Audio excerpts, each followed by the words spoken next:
Okay, guys, so let's talk about these questions, because after we learn how to do the experiment, then of course you have to practice that. So over here you can see, right, this is Amali questions for the pendulum. But one thing about this Amali a bit special is what? They don't use pendulum bob. Instead of that, right, they use plasticine. It's possible actually they can replace it with plasticine because the pendulum bob sometimes expensive, right? So if they replace it with plasticine, then of course you're going to change it, right? Instead of using the metal bob, then we use plasticine. Okay. So this year you might want to get prepared for your unguided, because to be honest, this year physics highest chance to be unguided. So you can see, right here. Remember just now I told you. The demo video I showed you, right? You're supposed to measure until the center of the pendulum. Well, if you're using pendulum bob, then you call this pendulum bob. If not, then plasticine. Well, so the idea is, if let's say if they come out unguided, you need to learn how to draw this setup, and also procedure. Please remember, because they're gonna ask you to write procedure yourself. So yep, take some time to memorize them. Now, so once you've done the experiment, they will ask you answer questions, right? First thing, of course, definitely they ask for what? The variables. Well, quick thing, whenever you see manipulated variables responding, very easy one. Don't memorize. I teach you a simple trick. Every time, right, read your questions. Look for this magic word. Okay, they will say like to investigate, to study, either one. Because to investigate, to study, right? Normally, this is what we know as the aim. Now, when we see the aim, what comes after that, that one will be your variables. Manipulated, responding. Well, must it be like manipulated in front and then responding at the back? Not true. Sometimes RV in front, MV at the back also can, right? But then the thing is, the idea is more or less same. But of course, the question is, when you've done this, you should know now, right? The manipulated is the length of the pendulum. The responding is supposed to be the period of oscillations. Get it? Alright, so over here, simple, straightforward, manipulated variables, responding variables. But one thing very important is what? Regarding this one here, right, the symbols is important, because you notice the question actually provide you the symbol, right? Now, the keyword is copy. When they give you, you copy. If they don't give you, do not create yourself. Get it? Now, over here, they didn't ask for constant, but might as well, right? Now, for constant variables, right, how do we do it, right? I see a lot of people say that the constant variable should be the mass of the pendulum, the mass of the plasticine. Actually, right, the mass of pendulum bob, they don't really affect too much of the result. A lot of people have this misunderstanding. Constant variables are things that cannot change. Does not mean that it might not change, because one thing, a lot of people don't realize this, Okay, they will tell me that, hey, isn't it this one never changed? Yes, it doesn't change, does not mean it must be constant variables. See that? I would say the best answer is what? Look, this experiment, right, is like this. Okay, for pendulum, you got this formula to calculate the period. T square equals to 4 pi square, okay, bracket L over G. So the only thing that will affect your period actually got two things only. Okay, period, the only thing affects it, either one is L, either one is G. Now, you are doing length versus period punya relationship. That being said, this one G value is supposed to be constant. Now, people always say, hey, isn't it G constant? We are on Earth, right? Exactly. If you go to Mars, you go to Moon, different. Okay, let's not go so far away. Even when you go to a higher altitude, let's say you do this experiment on the ground, on sea level, versus you go to Cameron Highland, you go to Genting Highland, also different one. Exactly, because the further you go away from center of the Earth, your gravity is going to change. So, supposingly, right, the best answer, you should write this one. Okay, if you want constant variables, the best one supposed to mention gravity, this one. Now, don't say gravity, the one from 3, from 4, from 5, what do we say? Letter G stands for gravitational accelerations. It's either you say gravitational accelerations, if not, right, you can also say gravitational field strength. Either one, up to you, can be gravitational accelerations, okay, can be gravitational accelerations, or else, right, can also be gravitational field strength. Either one, but don't write gravity. I mean, gravity is not the best answer, so I will prefer you to write either one of this. So, manipulated, length of the pendulum, responding will be period, and then after that, constant variables, letter G. Don't write mass, not the best answer you can write. I will suggest this anyway. Now, of course, once you've done the experiment, you're supposed to have a result, right? Okay, this one result is only sample answers. You can take a note, roughly the value is somewhere around here. But one thing I want to emphasize is over here. Now, regarding value, right? Okay, regarding value, right? Your table data normally got two types. Number one is data that you measure, means you use instrument to measure one. Number two is the data you calculated. Now, over here, do you realize something funny here? All the length is actually whole number, 30 cm, 40, 50, 60, 70. Why do we purposely put a 0.0 at the back? Reason being so, very simple. Because, right, how do you measure the length? You actually use a meter rule, right? So, as I said, two different data, right? Now, if the data is measured one, you are using instrument to measure, right? Then you follow the smallest decimal point.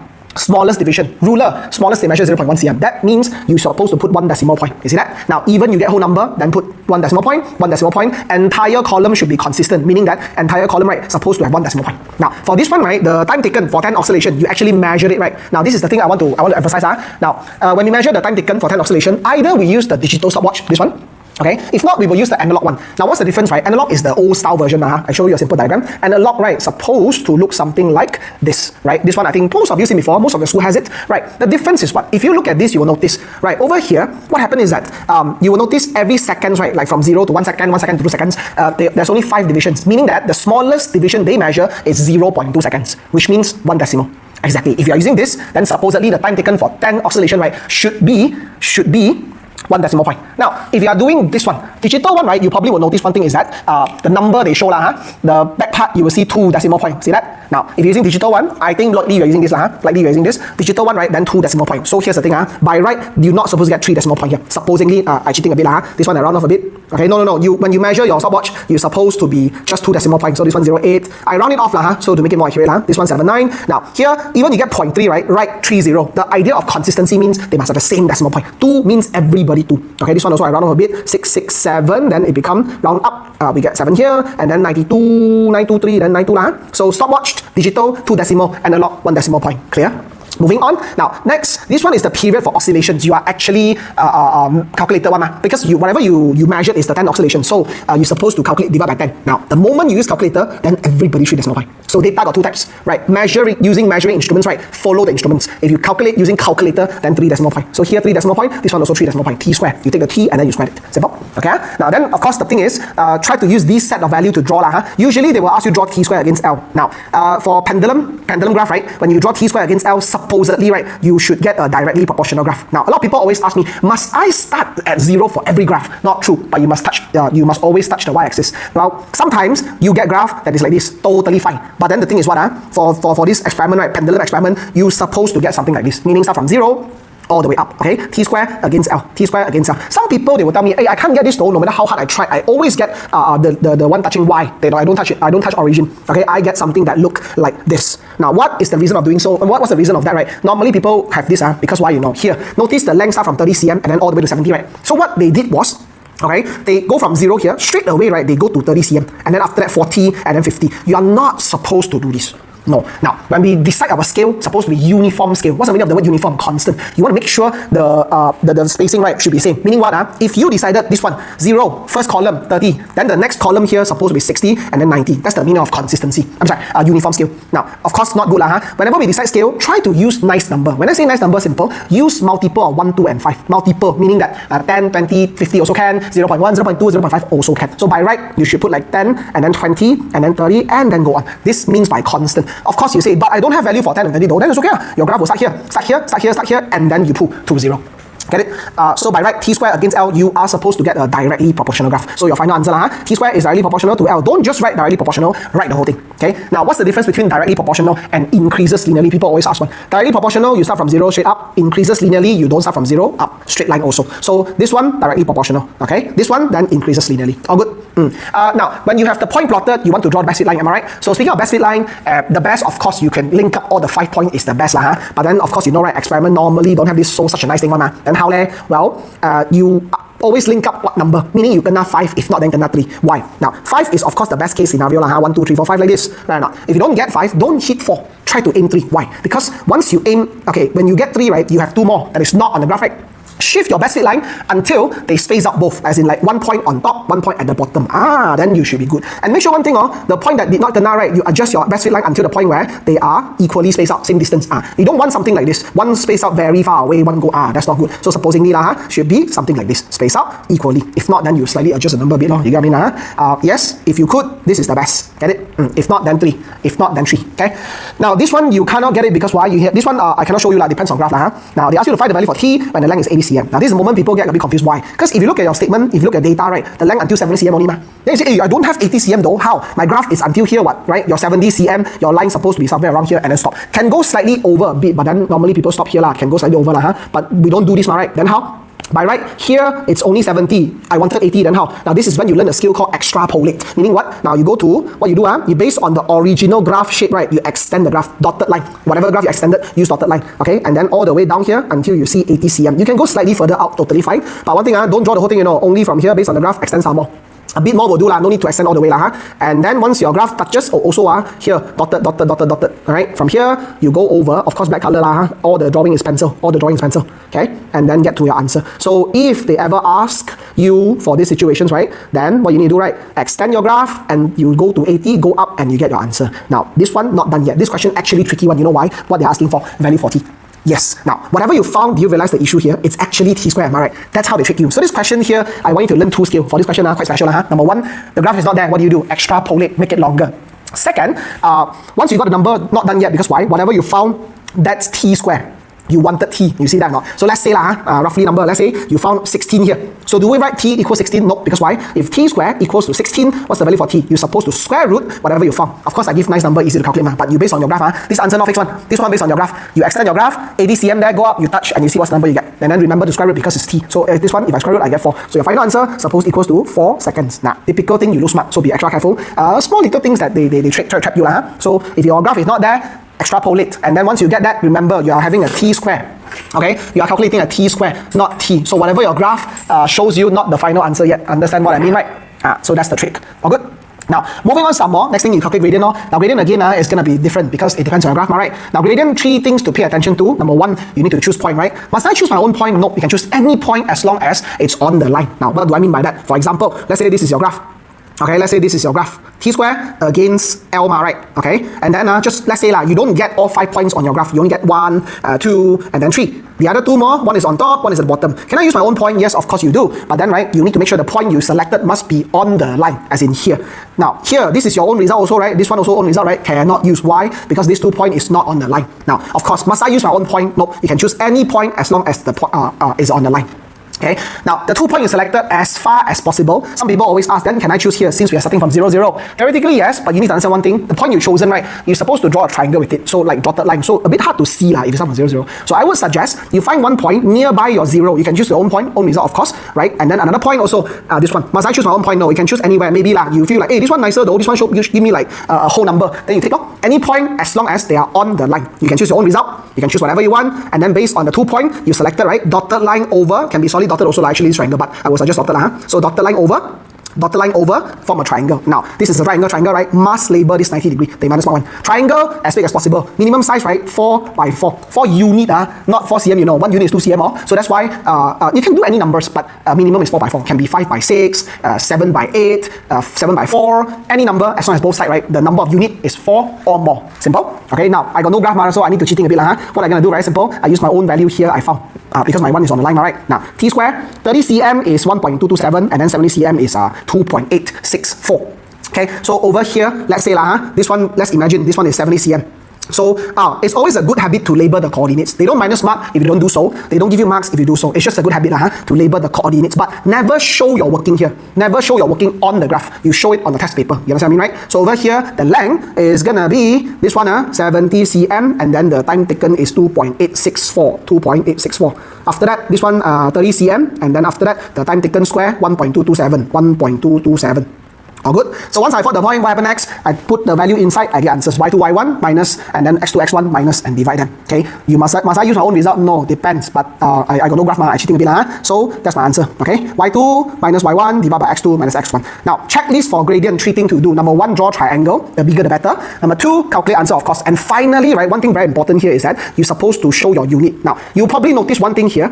Now, if you pay attention, this is where, look, supposingly here it's 70 cm, 30 cm, yes? Now, you can leave them in cm if you want to, but you have to be careful. If you leave them in cm, you are getting cm. You want to convert also can, up to you. So what I did was, I converted the 70, this one is cm.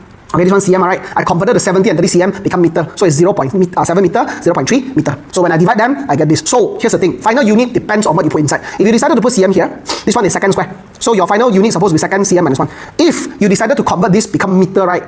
Your unit gonna be second square divided by meter. So we get second square meter minus 1. Now why I do this is because, right, later on this number will be break down. It will bring down to the next question. That's why I purposely convert them to SI. Later on, I know I'm not going to make careless mistake, right? Now, once you found gradient, normally got one thing they like to do a lot is that they will ask you to use your gradient, continue to calculate. Especially this one. Because for pendulum, right, the formulas, right, you need to know the meaning of the gradient.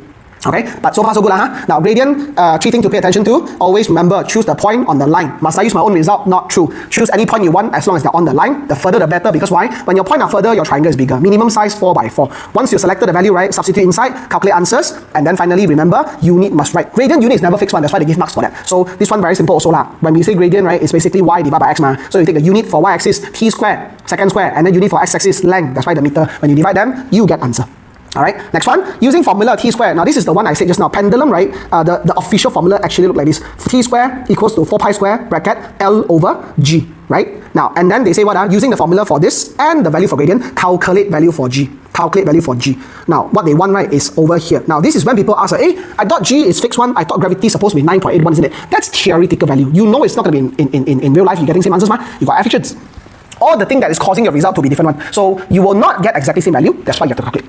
Now, and also, they did mention, right, you're supposed to use the value for gradient. Then you ask, hey, if I look at these formulas, right, gradient don't have though, right? Why do they ask me using gradient, right? Now, this is when you need to learn something called linear equations. Remember when you learn like chapter 1 from 4 chapter 1, linear equation, y equals mx plus c? So here you go, you see, if you do linear equation, y equals mx plus c, okay, let's look at your graph. Your graph is t square against L, yes? So y-axis is t square, x-axis is L, right? So y-axis, I put t square because that's the name of y-axis. And then x-axis, the name is L. M means gradient, C is y-intercept. C is y-intercept. So if you start from 0, of course, plus 0 means plus nothing, right? So if you base on this graph, the graph you have drawn, supposedly, right, your formula is t square, okay, equals to gradient L. But the formula they gave you, it's t square equals to 4 pi square L over G. Now, this is when you need to do comparing. Remember your mathematical methods, right? You bring over and then you compare. Well, you probably notice, right, it's already same here, t square, t square. But then, right, I want something like this. I want my format looks like this. T square equals to something L. L is a lone one, but now your L is over G. So what you do, very simple, you can pluck up this one, okay, or you can bring the divide G over lah, okay. So basically what you do now, you see, over here, what I did was, I bring the G out, so I 4 pi square over G. Okay, because actually when you multiply this into your formulas, right, you get 4 pi square L over G right? But I want the L to be alone though, so what do? I keep the G inside and then I take out the L. It's the same thing, it's the same thing anyway, because you see, this one you multiply inside, you get 4 pi square L over G. This one you multiply inside, you get 4 pi square L over G, same. But why we do this? Because when you do this, you will eventually have the very similar format as you can see. Here, notice that, one here and one here. And then based on this, we will know that your gradient is actually equals to this. We are using the comparing method. Now some people will ask me, can I use the value? What do I mean? Can I straight away use the value for t square and L? The one I got from graph, I substitute inside, right? I sub value for t, I sub value for L, and then I find value cannot. Why? Because the question did ask you to use the formula and the value for gradient. So if you're working inside, don't show any gradient working, don't use any gradient value, they're not going to give you marks one. You understand me, right? There you go. So this is why you must do it this way. Okay, use comparing method first, and then your conclusion, you will know that, oh, based on this, the gradient is equals to what? The gradient of the graph equals to 4 pi square over G. So you want to find G, right? Bring the 4 pi square over, you get 4 pi square over M means gradient. Substitute whatever you found in your graph. So 4 pi square over, you see or not, this is the value for gradient we found just now, right? So I bring this over, 4.0925, substitute inside, and then I calculate answers. Okay, now this one, if you press calculator, you are supposed to get 9.647 ms minus 2. Now, because what does G stand for? Gravitational acceleration. That's why the unit is this one. No? And also, you know why I can be very sure this ms minus 2? Because remember just now from the beginning, from my starting point, I already converted this to meter. Because when we put SI unit into calculations, the result we get will be SI unit. Get it? So that's why the little trick here, why I don't keep the cm is because, right, I convert them to meter, then I put here meter also. Understand? So there we go. This is how you get the G value. And then here's the thing, guys. What's the theory value? By right, letter G, how much you get? The real one, the theoretical one, we get 9.81, yes. But what are we getting? Based on your calculation, what are we getting? You found 9.647. Am I right? That's the trick. So that's why I tell you, it won't be the same one. Get it? So this one is your experimental value. Okay, this is what got in real life, and this is your theoretical value. Definitely there will be difference one. And one thing, they sure ask one, how come different? And there you go. You get the next question asking you, give 2 reasons why the experimental value you calculated is lesser than the theoretical value of 9.81. Whatever you found is experimental. Whatever we typically remember is theoretical value 9.81. Okay, so what's the 2 reasons? Now, first thing first.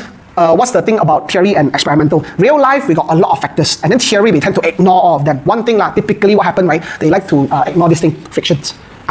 Remember we said, why you must move them slowly because surrounding of frictions, right? So whenever there's frictions, there will be damping, all kind of reason you can put inside. You understand me, right? So over here, we can say that first thing reason, why is this happening? Number 1, because of air friction. I mean, you don't just write air friction, no point one. You cannot say, oh, because there's air frictions. You can mention in more detail, the air resistance, air friction also can, air resistance also can, slows down the motion of the pendulum bob. Or you can say slows down the oscillation also can. The main thing, why are you getting lesser number? Because you are getting air friction that slows you down. Okay, damping also same reason. Why are we having damping? Air resistance, air frictions, right? Second point, actually here got 3 reasons. Second thing, remember when we doing experiment, I reminded you, you need to make sure your angle, right, must be 10 or less. So when your angle too big, same problem will happen. When you swing too big, right, then you tend to have incorrect answers, right? If not, third reason, you are the third reason. What do I mean by that? When we're doing experiment, what's the problem? We are the problem. Because why? Every time when we do measuring time, what's the issue here? You will tend to make mistake. Why do I mean by that? Human error. What's the human error that typically happens? Reaction time. You know, when you see something until you react, right, it takes some time. So usually you can also say that random error. Okay, human error is considered random error. Okay, random error means you don't know when it happens, you don't know whether it happens or not. All right, such as human reaction time. Okay, causes the mistake in measuring time of oscillations, right? Now, you can also write one more thing is the angle of oscillation too big. Also can, but I will suggest different variety answers, right? So this 2 point is good. Air resistance, causing them to slow down, reason value different. And then when you do experiment, your hand chat, you got human reaction time. Normally, human reaction time plus minus 0.5 seconds. F1 driver faster, but usually while human, right, 0.5 seconds. So these are the 2 things that why causes your result to be different. But to be honest, you get this, right, it's actually very good. In real life, right, you don't get such a close number one. So you can get this, is already very good result. Okay. Next one, right? These are the hot questions. They like to ask you this nothing one. What happened this, what happened that, and stuff like that. So they ask you what happened to the period of oscillations, all right, if the mass of plasticine added. Okay, means you make it heavier or whatever. But remember I told you or not, when we're writing constant variables, it's always good to say gravitational accelerations rather than that, because to be honest, you look at formula, you can tell already, right? Period of oscillation of the pendulum controlled by what? T square equals to 4 pi square bracket L over G. So the only 2 things that affects your period is the length of the pendulum and the gravity. Mass is not gravity, you know. No. So that's why, to be honest, this one very simple. Your mass is not going to affect anything. Same. Alright? Now next one, we have this one here. Remember, I reminded you that when we're talking about this swinging thing, supposedly, right, amplitude of swing, right, we need to do 10 or less. Okay, usually the optimum angle is about 10 degrees. But then what happened if you make it 30? I showed you just now, right? When you swing more, they go faster. Okay, when you swing lesser, they go slower. You get what I mean, right? So that's why amplitude, when they go big, what's the problem? Eventually, right, you have this issue is that they will start to have more and more air frictions. Now this one, what happened? Your velocity when you swing it the time faster. And faster you go, meaning what? Eventually, right, your air resistance will be faster. More air resistance, meaning you'll be slower now. With air resistance, you will start to slow down. And the next thing what happened? Alright, slow down means your time taken supposed to become longer now to swing one time. So this one answer very straightforward, supposed to increase. Because when you swing more friction, slower, more time. Simple. And the next one, pendulum is used on moon. This one a bit crazy what does it mean by use on moon? Think about it. What's the difference between moon and earth? Moon, right? The gravity, how? You go to moon, they will be a lot faster, slower. Yes, you think about it. Your pendulum, why they will go up and then swing down and then up again and come down? The whole thing is because gravity pulling. Get it, right? So that's why when you go to the moon, what happened to the gravity value? They will drop. Okay? Now, in case you don't know, gravity for moon, right? It's basically, gravity for moon, it's actually 1/6 of Earth. Earth is 9.81, but then you know what happened if you go to moon? 6 times lesser. Correct. So same thing, if you look at these formulas, right? Okay, now make it more simple for you, One formula enough. 4 pi square L over G. Actually, right, this one not important one. 4 pi square is a constant. They're not going to affect anything. So the only thing affecting is what? Length and gravity. Now, when you go to moon, your gravity is smaller. And this is mathematics, Then you got fractions, the number at the bottom decrease, your period is supposed to increase. Okay, there you go. Your time taken increase. Get it? The answer is very simple one. You just have to write no change, increase, that's it. But I want you to understand what's the theory behind what is happening, right? Next one. This one quite interesting. They ask you what happened if the string is elastic? As in, instead of using the normal string, right, I use rubber band. Okay, so what happened? Now, let's say pendulum, right? Normally, right, this thing, they are not elastic one. Basically, when you swing, they are basically like that, tight and swing. Makes sense? You know what happened if you use elastic one? Elastic one, right? When you swing that time, you get a bit of centripetal force, right? Not? So there will be a force pulling outwards. And the problem comes, if it's elastic, when they get pulled downwards or upwards, what happens next? They will start to extend. So the hidden meaning of this elastic means what? Alright, when you oscillate that time, right, the length of the string will temporarily become longer a bit when you're swinging, longer. Length increase, what happened? Now, same formula, I told you already, T square equals to 4 pi square L over G, right? So you look at these formulas, right now, when we say elastic, actually means this L value, right, is going up. And what happened next? T value supposed to increase as well, okay? Fractions, the number at the bottom decrease, you increase, okay? The number on top increase, you also increase, okay? Alright, next one.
by dividing the time for 10 oscillations.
Okay, next one. So now, after that, we have these questions. Typically, when they ask, right, I try to cover all the things that possibly come out for your exam. So why is it important to measure 10 oscillation? Remember, I say, right, we don't just measure one time because too fast. Every time when you peak, and then you come back, you peak straight away, you sure got error one because we got human reaction time, right? You think about it, let's say your error is like, you're going to miss your result by 0.5 seconds. But if you divide by 10, what happens? Your error is going to be 0.05, right? So always, right, we measure more than one time one. And usually we always like to measure like 10 times, 20 times, and then we divide them. Why is that so? Because when you divide them, you are dividing the error as well. So let's say like one person made mistake 10. Okay, they make like 0.5 seconds, but if you go to like 10 oscillations, this mistake is going to divide by 10, share to 10%. Then every person, instead of taking like 0.5, 1%, each person takes 0.05, 0.05, 0.05, the error will be very small, and then we can just ignore them. Okay, so the reason of measuring 10, simple. You want to reduce something called random error. Now, human reaction time is under random error one. Okay, when you starting and stopping, start the time you slow a bit, you delay a bit, cha-cha a bit, stop the time also you cha-cha a bit. Then here and there, when you divide, you will get a more accurate value for period. Get it? Next one, precautions. Standard typical question they like to ask also, right or not? Now, what's the precaution for experiment? We got many ways of doing. Saying this, but then one of the famous one, people always say one, parallax error. Right? Then some people say, hey, but in exam, right, I write parallax error, but teacher don't give marks for. You need to tell them how. Yes, a lot of you just write what? Avoid parallax error. How? Right? Why we have parallax error is when we're taking reading that time, it have this issue. Now, here, right, one thing, when you want to parallax error, it's only for analog instruments, meaning cannot be digital one. So if you're using this one, the digital stopwatch, are you going to have like any parallax error? Hello? How do you see Senget and then wrong, right? So only when you are taking reading from what? Now, for example, you can't write this. What else you measure? Besides measuring time, you can measure length, right? Then you can say what? You can also say that you're supposed to take reading, not to say carefully, you want to mention specifically. So to get the marks, if you want to say this parallax error, right, you must tell them exactly what? Take reading at eye level that is perpendicular to the scale of the instrument you're using. So this one will change accordingly. Every experiment different, depends on whatever experiment we are doing, depends on whatever instrument you're using. So we use meter rule just now, right? So when you're measuring the length, that time what happen, you make sure your eye level perpendicular to the scale of your ruler when measuring the length of pendulum to avoid parallax error. So don't just give me avoid parallax error. You tell them how, you tell them why. Okay, now moving on next. Now recently, I don't know why physics start playing this kind of thing. They ask for operational definitions. People always confuse and ask, hey, what does it mean by that? Well, simple as this. Operational definitions, right, we have a simple format one, as in like how you get it. Like, are you using instruments? If you use instruments, right, tell them what kind of instruments. And then if not, right, are we using formulas to calculate? If yes, then write the formulas. You get it? So let's say for period, what's the official definition for period? Time taken for one complete oscillation. End of story, right? But then for operational definition, how do you get period for this experiment? Do you straight away measure one period? What do you did? You measure 10 oscillations and then you divide by 10, right? Tell them, right? So your final answer, suppose be something like this. Period is what? Time taken for one complete oscillation of the pendulum. How you get it? Obtained by dividing the time for 10 oscillations by 10. That is measured by the stopwatch. You see that or not? You tell them how you obtain it. I divide the time for 10 oscillations by 10. You can write the formula, you can use word up to you, and then tell them what is the instrument you used. Stopwatch. No need to write digital, whatever, just stopwatch will do. Now, same. Next thing, what they ask, length of pendulum. Remember, I reminded you many times, right? When we measure length, how? You need to stop at the center of the bob rather than top, right? Now, there you go. What's the answer? Simple. Length of the pendulum is what? Okay, length of pendulum, L. It's measured from the point of suspension, means the top part, all the way to the center of the bob using meter rule. See that? You tell them how you get it. I measure from the point, suspension point, okay, all the way to the center of the bob, and then always tell them what instrument you used. Now, sometimes, right, not necessarily you measure something on, right? So there will be a question sometimes they might ask also, they can ask you about operational definitions for gravitational accelerations, right? Now, this one you don't measure them, you have to calculate them, right? Now, based on the calculation we did just now, if you go back to the previous part here, how do we actually find out the value for G, right? We actually use the comparing method, remember? So we end up knowing that the gradient of the graph actually is 4 pi square over G. So if you want to calculate G, as you can see, right, you bring over here, right, the 4 pi square bring over, so end up, right, you have this so-called formula, right? So G value is calculated using this 4 pi square divided by the gradient, okay? M is gradient, right? M is gradient. So let's find the answer now, right, for the last one, simple. There you go. The value of gravitational acceleration, G value, how you do it. Now, if you don't measure it, then you don't mention what kind of instruments are. So end up what you say, right, it will be determined by, from the gradient. But of course, it's not equal to gradient, so you cannot say it's gradient.